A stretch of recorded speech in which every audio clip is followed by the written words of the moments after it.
ഞാൻ മദ്യം, മയക്കുമരുന്ന്, പുകയില, പാൻ മസാല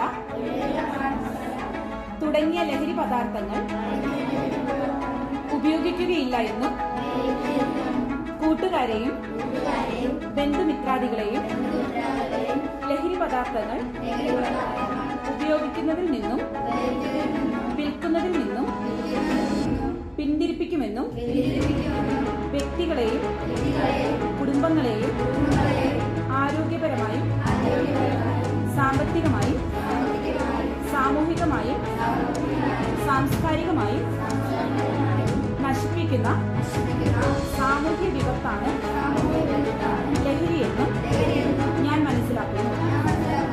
ആയതിനാൽ ലഹരിക്കെതിരെ ശക്തമായി പ്രതികരിക്കുമെന്നും ലഹരി വിരുദ്ധ പ്രവർത്തനങ്ങളിൽ സജീവമായി പങ്കുചേരുമെന്നും ലഹരി വിമുക്ത സമൂഹമെന്ന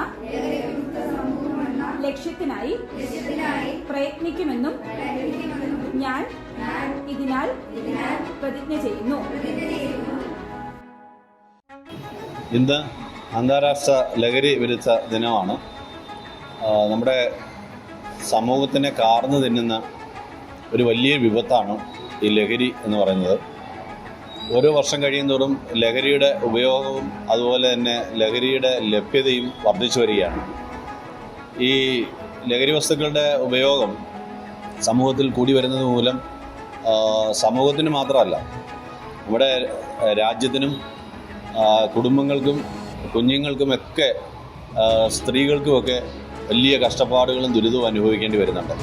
അപ്പം കലാലയങ്ങളിൽ ഇപ്പോൾ SPC പോലുള്ള സ്റ്റുഡൻസ് പോലീസ് കേഡറ്റ് പോലുള്ള സംവിധാനങ്ങൾ വന്നതോടുകൂടി ലഹരി വസ്തുക്കളുടെ ഉപയോഗം ഗണ്യമായി കുറയ്ക്കാനായിട്ട് സാധിച്ചിട്ടുണ്ട്.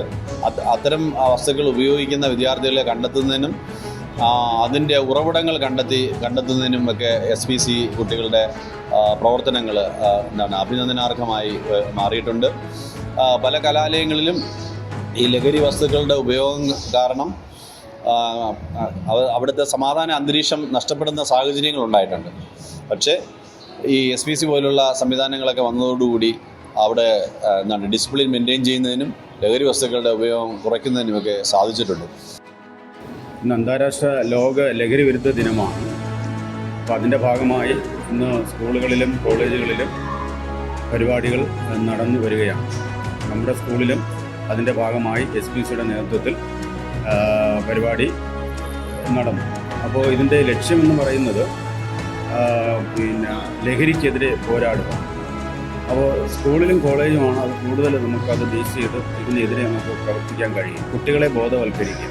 ജീവിതമാണ് ലഹരി എന്ന സന്ദേശം ഉൾക്കൊണ്ടുകൊണ്ട് കുട്ടികളെ ഇതിൽ നിന്ന് മാറ്റി നിർത്തുന്നതിന് വേണ്ടിയിട്ടുള്ള പ്രവർത്തനമാണ് ഈ ക്യാമ്പയിൻ്റെ ഭാഗമായി സ്കൂളിലും കോളേജിലൊക്കെ നടക്കുന്നത്.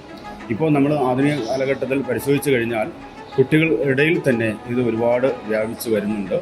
അപ്പോൾ ലഹരി പദാർത്ഥങ്ങളുടെ ഉപയോഗം അത് മറ്റുള്ളവരെ അതിൻ്റെ ഉപയോഗം കൊണ്ടുള്ള ദൂഷ്യങ്ങൾ മറ്റുള്ളവരെ ബോധവൽക്കരിക്കുന്നതിന് വേണ്ടിയിട്ടുള്ള ഒരു പ്രവർത്തനമാണ് ഇതിൻ്റെ ലക്ഷ്യമെന്ന് പറയുന്നത്.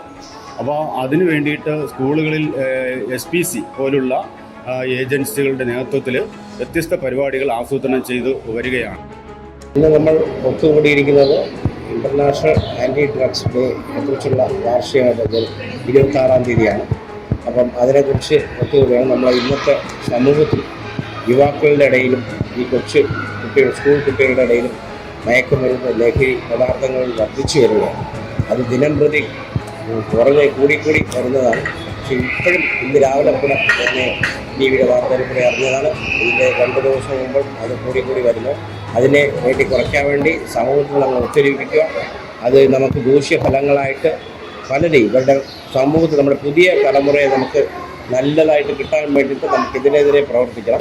ഡോൺ ബോസ്കോയുടെ ഡ്രീം ട്രിവാൻഡ്രം പ്രോജക്റ്റ് അവരുടെ കോർഡിനേറ്ററായ ലേഖ, അനുജ ഇവരുടെ എല്ലാ സഹകരണവും ഇതിനെതിരെ നമുക്ക് ഡ്രഗ്സിനെതിരെ ക്ലാസ്സുകൾ നിരന്തരം നടത്തി വയ്ക്കണം. ഇതിനു വേണ്ടി വീണ്ടും നമ്മൾ ഒത്തൊരുമിച്ച് ഇതിനെ ഇല്ലാതാക്കി നമ്മുടെ പുതിയൊരു തലമുറയെ വാർത്തെടുക്കണമെന്ന് പറഞ്ഞുകൊണ്ട് ഞാൻ